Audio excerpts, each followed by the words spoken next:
A Shalom Akyam wa Akwath of the elect of the nation of Israel, which in these last days, you so-called Negroes, Latinos, and Native Americans, you make up the 12 tribes of the nation of Israel. Welcome to another lesson entitled Iconoclasm. He covers the true faces of the judges thereof. And this is a brief video from a repost with the elder brother Amawan Ibad, who shared a post from Endure These Last Days, which what you see here is another repost of an ancient icon, okay, or depiction of the true image of the judges. Okay, you go into that word judges, that's where you get the Hebrew word Elohim, okay, which Elohim in the ancient Hebrew is Alahayim, the powers, primarily with the angels on down to the prophets, apostles, and disciples of the Messiah. So, before we go any further, we give all praises to Yahweh, Bahasham, Yahweh Shai, Bahasham, Rakah Kwadash. Double honor to the apostles and elders at Great Millstone, which are the men that taught me the 100% truth according to the Holy Scriptures. Yahweh, that's the true name of the Heavenly Father, the Creator of the Word, which the Word is Yahweh Shai. Yahweh in the ancient Hebrew means He exists, He to be, or He is infinite. Bahasham, Ba, in, Ha, Da, Sham, name. Yahweh Shai, who the world through ignorance calls Jesus Christ or Yeshua. Yahweh Shai in the ancient Hebrew means He saves or He delivers. What you see here is the ancient Hebrew alphabet from the A all the way to the Tha. 22 characters written from right to left. Again, iconoclasm. He covers the faces or the true faces of the judges thereof. And again, the inspiration of this lesson, and I pray is edifying to the new believers, the new brothers and sisters who are new to the knowledge of who you are, but also to the knowledge of history, because these posts that brothers share to the audience, which the audience is primarily of the elect, is to edify you about your true history. And part of a true history, it goes back to what? It goes back to iconoclasm. Now, what is iconoclasm? Iconoclasm, in its history, it says iconoclasm literally means image breaking and refers to a recurring historical impulse to break or destroy images for religious or political reasons. Now, according to the law, according to the Holy Scriptures, when you go into the book of Deuteronomy, which Deuteronomy is part of the law. The law in the Hebrew is Thawara. Okay, Thawara, which means the book of the law in the ancient Hebrew. Now, the true history of breaking the images or covering the faces of the judges took place during the law, okay, the law of Moses. But now this is done in righteousness. This is Deuteronomy 7:1. When the Lord thy God shall bring thee into the land, right? This is speaking about the land of the Canaanites, which today is modern day Israel, modern day Palestine, which is inhabited by who today they call the Jewish, which they are not the real people of the Heavenly Father. Okay, those are the, like the apostles like to call them, the gutter rats, man. Those who stole the identity of the southern kingdom on down to the northern kingdom. It says, when Yahweh thy power shall bring thee into the land whither thou goest to possess it, and hath cast out many nations before thee, the Hittites, and the Girgashites, and the Amorites, and the Canaanites, and the Perizzites, and the Hivites, and the Jebusites, 7 nations greater and mightier than thou. And when the Lord thy God shall deliver them before thee, thou shalt smite them and utterly destroy them. Thou shalt make no covenant with them, nor show mercy unto them. Yeah, and this happened when the nation of Israel, when we were sovereign, meaning we had our own, independence, we had our own power, we had our own laws, statutes, and commandments. We had our own legacy, our language, our customs. So this only took place when we were sovereign. Verse 3, neither shalt thou make marriages with them. Thy daughter thou shalt not give unto his son, nor his daughter shalt thou take unto thy son. Yeah, and this goes into the example, of marrying the other nations in terms of worshiping their gods, meaning having a covenant with them. Verse 4, for they would turn away thy son from following me, that they may serve other gods. So will the anger of the Lord be kindled against you, and destroy thee suddenly. Now this is the point right here, verse 5. But thus shall ye deal with them.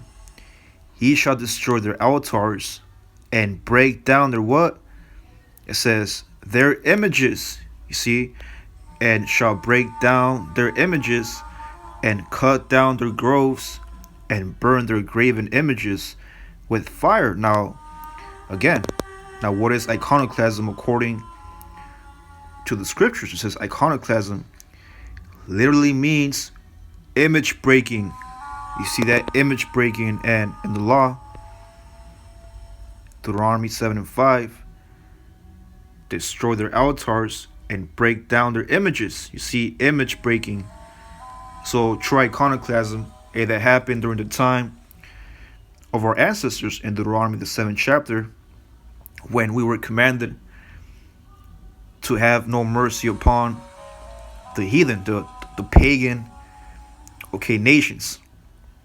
Verse 6, for thou art holy people unto Yahweh your power.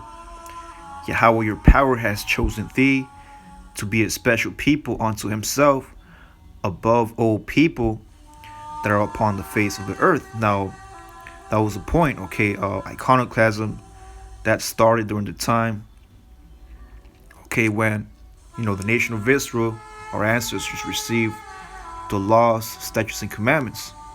We were commanded to break the images, of the heathen. And examples of their images were their gods, they were worshiping various animalistic gods, fowls of the air, various bird gods, sea gods, land gods, all kinds of different wicked gods. So that's what it means to break their image. Now the modern days, speaking in modern times, in modern terms, iconoclasm, according to the left side, according to the wicked way, it's what it says. Iconoclasm literally means image breaking and refers to a recurring historical impulse to break or destroy images for religious or political reasons. And that's where you get the whole point of Job 9 and 24. It's the book of Job 9 and 24. The earth is given into the hand of the wicked. See, and speaking twofold, man. When we were in our sovereign state during the time of our forefathers Moses and Aaron, the earth at that time was given into the hands of the righteous. or the holy people. Deuteronomy 7 and 6, we are a holy people. Therefore, we were going to what? Cover the faces of their judges. And that happened again when we took over, okay, the heathen nations. But now in modern times, modern day iconoclasm, that was around what? The early 1500s and late 1400s. And we're about to go into that history briefly. It says, the earth is given into the hand of the wicked. He covereth the faces of the judges thereof. If not, where and who is he? It says, who started iconoclasm? Which again means the breaking of images. It says, Emperor Leo III, according to traditional accounts, iconoclasm was prompted by Emperor Leo III, removing an icon of Hamashiach from the chalk gate of the imperial palace in Constantinople in 726 or 730, sparking a widespread destruction of images and a persecution of those who defended images. That's one example. Now, let's go Iconoclasm. to the word iconoclasm. It says the action of attacking or assertly rejecting cherished beliefs and institutions or established values and practices. The rejection or destruction of religious images as heretical, the doctrine of iconoclasts. This is the book of 1 Maccabees 3, and I'll start at 47. Then they fasted that day and put on sackcloth and cast ashes upon their heads and rent their clothes and laid open the book of the law, wherein the heathen had sought to paint the likeness of their images. Yeah, and that started, okay, like I gave the brief history, around the late 1400s. But even before that, you had those Grecians, which when you go into the book of Maccabees, that took, okay, the time that took place was during the time of post Alexander the Great. Matter of fact, real quick,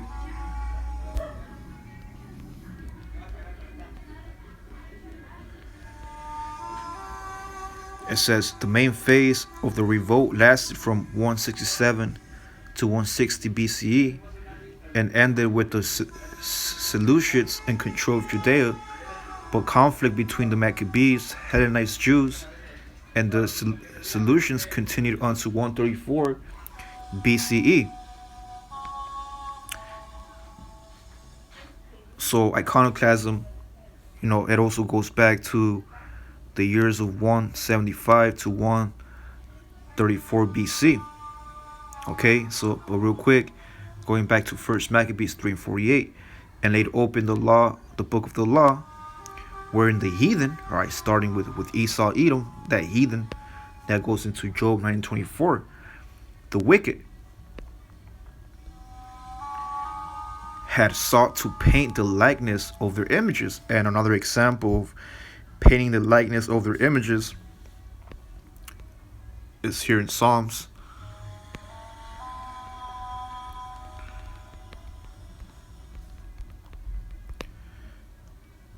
50 and 16. But unto the wicked God saith, what hast thou to do to declare my statutes, or that thou shouldest take up my covenant in thy mouth? Another example of covering the faces of the judges thereof, or painting the likeness of their images, is actually changing the law. Okay, changing the 600 plus commandments of the Heavenly Father into their own laws, okay, into their own, okay, statutes, into their own judges, besides actually painting the images of our forefathers. Now, when you go into iconoclasm, There's a website called daily.gesture.org. It says a short guide to iconoclasm and early history. It says in the 8th century, the Eastern or Orthodox branch of Christianity gave history the word iconoclasm from the Greek words for icon smashing. It says, give me a second. And that's what's happening. Okay, that's what's happening with a modern day iconoclasm in terms of technology, man. So you had, not sure who this brother was that shared, I believe this was on Twitter or on Instagram, but brother tried to share a image, an ancient image of a depiction of our ancestors. Okay, in the middle, it looks like it's Yahushua, and then you have the 12 disciples, 3, 4, 5, 6, 7, 8, 9, 10, 11. I believe that's 11 disciples because I don't think you see Judas Iscariot's. 6 on this side and 5 on that side. That's 11 disciples, and then you have Yahushua, not including Judas Iscariot. But it says here, what false? You see, it says this is not the earliest known image of Yahushua with his disciples, but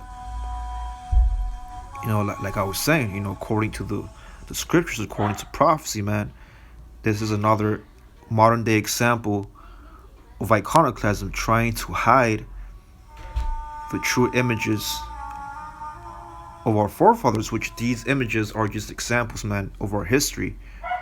We don't worship, we don't bow down to to these images of the disciples. It's just examples, okay, that we use as historical proof that the true Hebrew Israelites are so-called Negroes, Hispanics, and Native Americans. So here you see the modern day example of Job 9:24. He covers the faces of the judges thereof. You see, the earth is given into the hand of the wicked. Who's the wicked? Esau, Edom. The Germans, the Spaniards, the French. He covereth the faces of the judges thereof. If not, where and who is he? So there's an example of covering the faces of the judges thereof by saying that it's false information. You see, by saying that, okay, these historical icons, historical facts are not real, man. You see, now they're calling the true image of Hamashiach Yahushua false data. You see, so this is an example of Esau, okay, getting rubbed the wrong way. This is the book of 2 Thessalonians.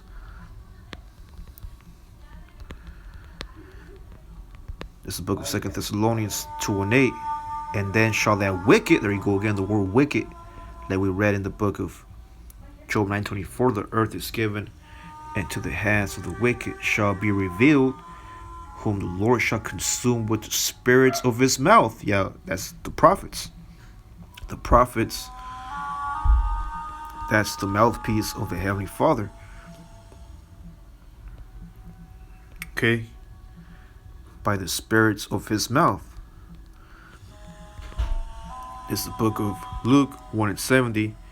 As he spake by the mouth of his holy prophets. You see that? Hosea 6:5. Therefore have I healed them by the prophets. I have slain them by the words of my mouth, and thy judgments are as the light that goeth forth. So the prophets, these are examples of the mouth of the Heavenly Father, and shall destroy with the brightness of his coming. See that? So the Heavenly Father, he's destroying, okay, lies and deception by the mouth of the prophets. And you see the prophets, okay, today in a platform known as what? YouTube. Okay, and various other platforms like, Facebook, Twitter, Instagram. Okay, but primarily YouTube, it's our number one source to expose the wicked who are trying to cover the faces of the judges thereof. But according to the scriptures, this is the book. Give me a second.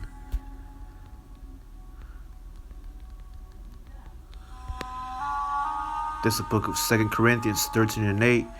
For we can do nothing against the truth. Yeah, Esau can do nothing against his truth, man.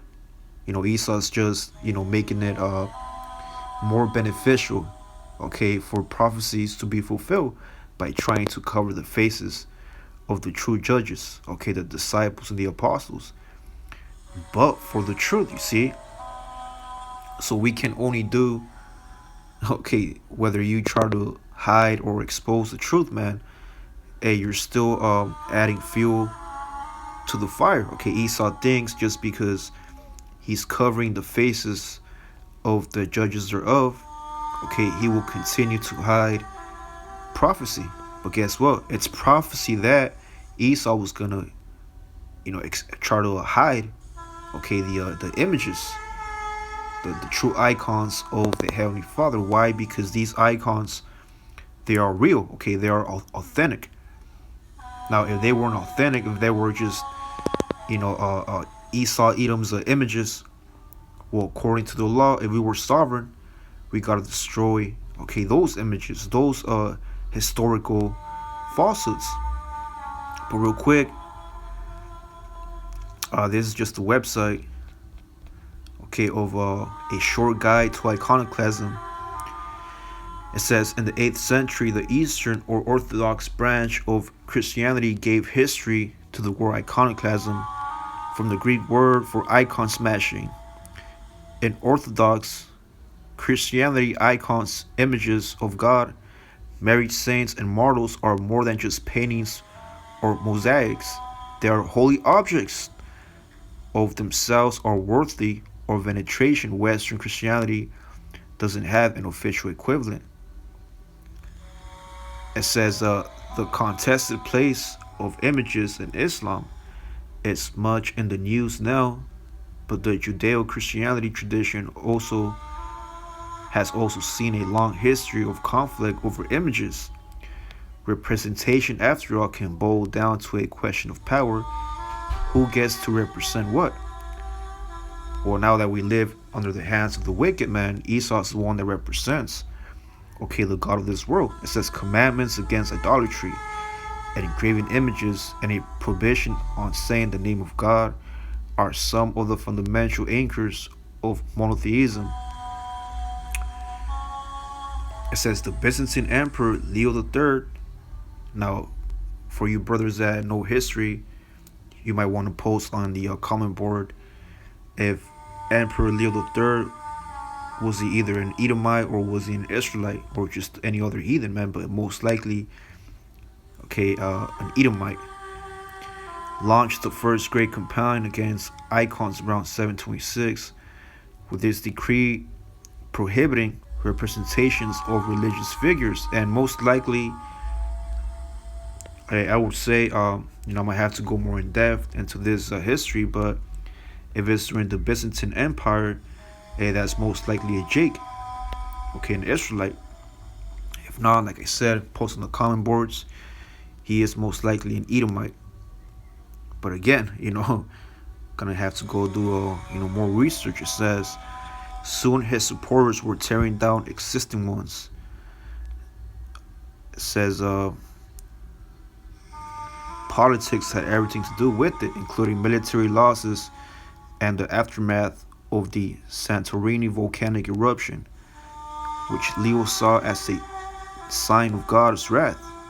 Tumultuous times often gave rise to eras in which purity and clarity are sought.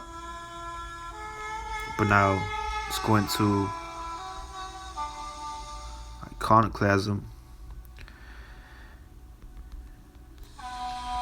Christopher Columbus.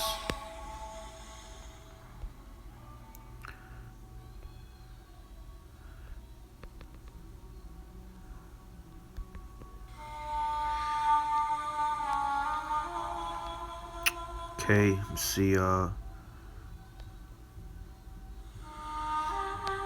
me a second.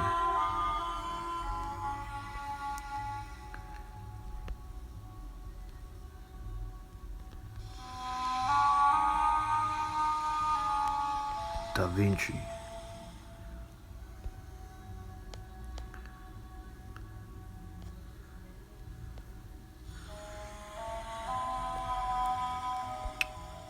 Give me a second. Well, another example is this one here. The Last Supper. Now, the Last Supper, let me do some research.